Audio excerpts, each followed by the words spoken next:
Welcome back, class. All right. Today's lesson is going to be relatively straightforward. There's really only one big idea here that you guys haven't studied before, or at least if you have studied it before, I'm not sure if you remember it.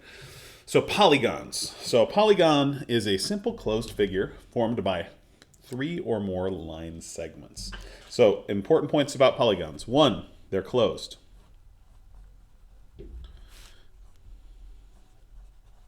So if I do this, not a polygon. Polygon. Boom. Okay. Number two, line segments.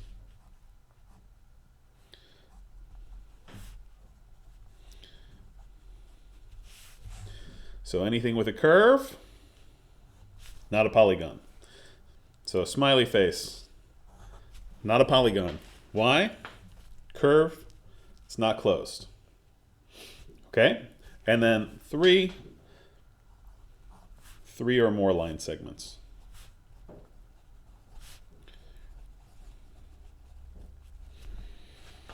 Okay, I dare you to see if you can find a way to make two lines into a polygon. It can't be done, not without adding a curve or leaving it open-ended. So, three or more. That said, we could have an infinite number of sides as we're looking at this. All right, you guys know the names of most of these, right? Triangle, quadrilateral, pentagon, hexagon, heptagon, octagon, nonagon, and decagon. If you don't remember those, you're going to have to take a look on page 328 and go over those. Now, the thing that is new for you guys is the measure of an angle inside a polygon. So let's take a look. Let's say I have a quadrilateral. If I look at this, with a quadrilateral, if I just start at one point, I can draw a single line segment that joins the two non-consecutive vertices. So each of these points are called vertices.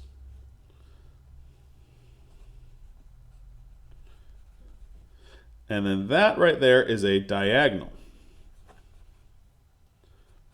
Now, that diagonal, if you're looking into it, you go, what? Oh, we're dividing this into two triangles. Okay?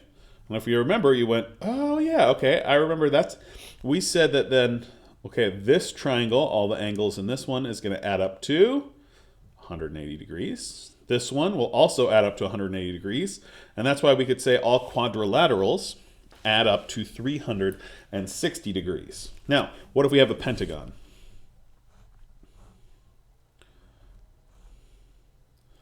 Now, it doesn't have to be a regular pentagon. It can be in any shape.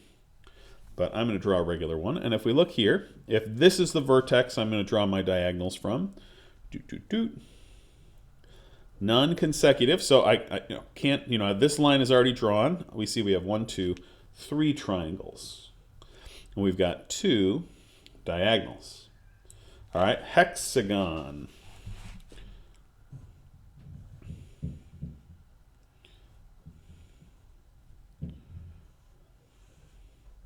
So if we pick from this point right here,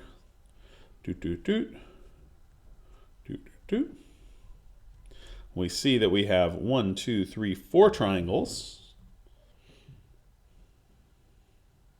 And we have 3 diagonals. And as we go up, we're adding the number of diagonals by 1, starting with this quadrilateral here.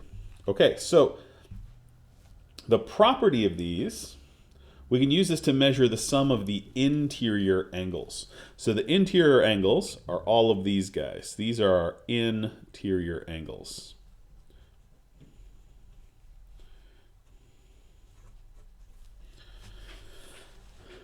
And there's a fun equation for this. So if a polygon has n sides, so for an example, a quadrilateral, n equals 4, then n minus 2 triangles are formed.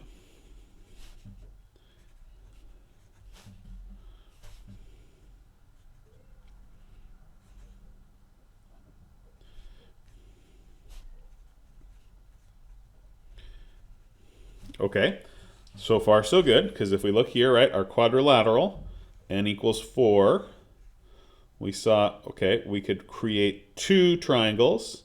So n minus 2 equals 2. So that's because there are two triangles. Okay, so far checks out. And then here's where it gets fun. So the sum of the interior angles then are going to be 2 or n minus 2.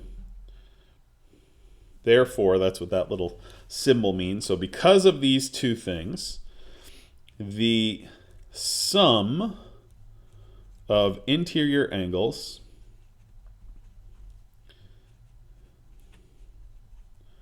will add to, ready?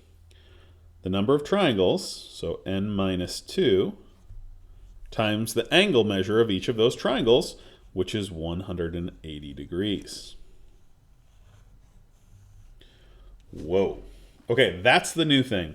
That's the thing that's interesting and fascinating and really cool. So if you're armed with that, let's say I told you that I made a 72 sided polygon.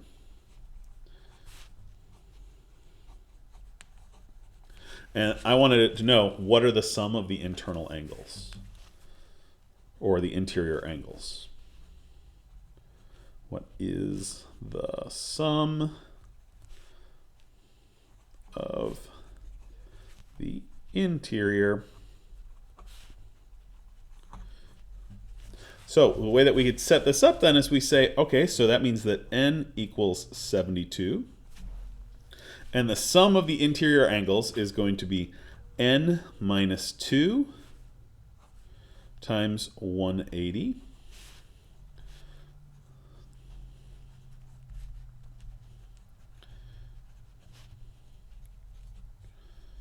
Neat. So 180 times 72 minus 2 gives us, let me grab my calculator, 12,600. Cool. So just by having that simple property and kind of expanding it outwards, we can use that equation for any number of sided polygon to find out what's the sum of all the interior angles inside of there. Okay, the last thing you need to know about is a regular polygon versus non-regular polygons. So in a regular polygon,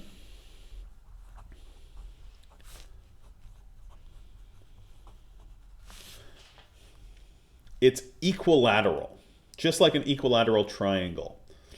This means that all sides are congruent and equiangular.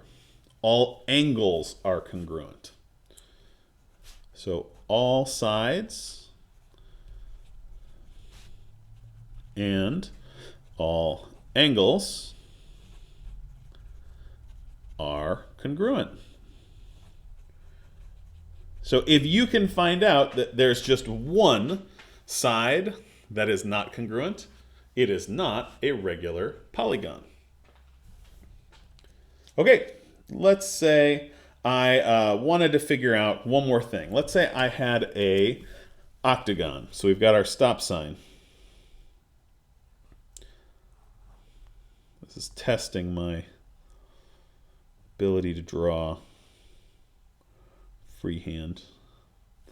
Okay, here's our octagon. N equals 8. And I wanted to know what is a single interior angle measured.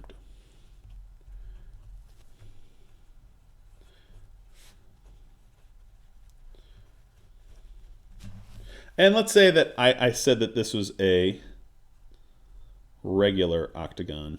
You're saying to yourself, no, Mr. Jacobs, that does not look regular to me.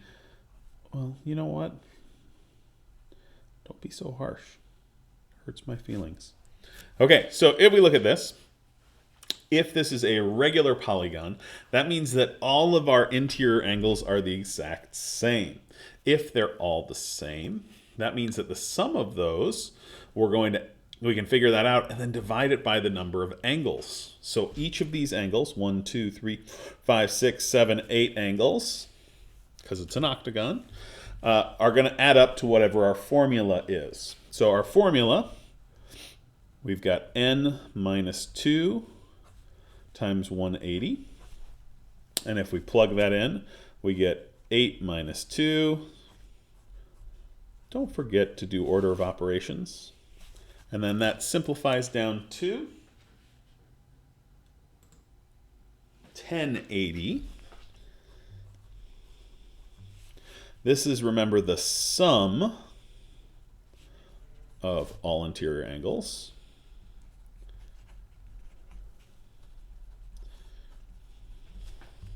And then if that's the sum, that means 8 times our angle, because there's 8 of them, x plus x plus x plus x. If these were all, oopsies, I'm sorry.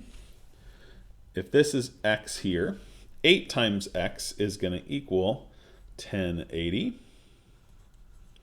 Divide each side by 8. Assuming I didn't make a calculator error, x equals 135. Okay, so that's it for today. You're going to be taking a look at a bunch of different polygons. Try your homework, and best of luck. Hope you are all having a great time at home.